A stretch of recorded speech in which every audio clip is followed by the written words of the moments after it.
కాకరకాయ అంటేనే వద్దు మాకొద్దు, మేము అస్సలు తినం అనే వాళ్ళు ఎంతమంది ఉన్నారో ఒక్కసారి కామెంట్లలోకి వచ్చేయండి. ఆల్రెడీ అర్థమై ఉంటది ఈ రోజు మన టాపిక్ వచ్చేసి కాకరకాయ.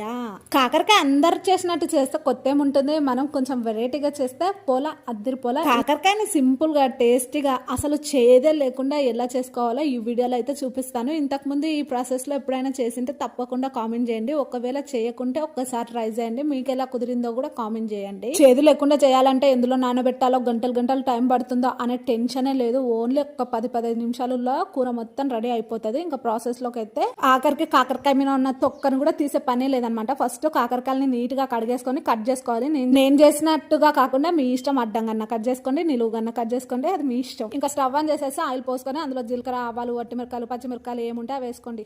ఇంకా ఆనియన్స్ వేసి మంచి కలర్లోకి వచ్చాక అల్లం వేసి పచ్చివాసన పోవాలి. ఇప్పుడు కాకరకాయ ముక్కలు వేసి అందులో పసుపు, ఉప్పు వేసి మెత్త పడ్డ తర్వాత కారము, ధనియాల పౌడర్, కొత్తిమీర వేసుకొని దించేసుకోవడమే.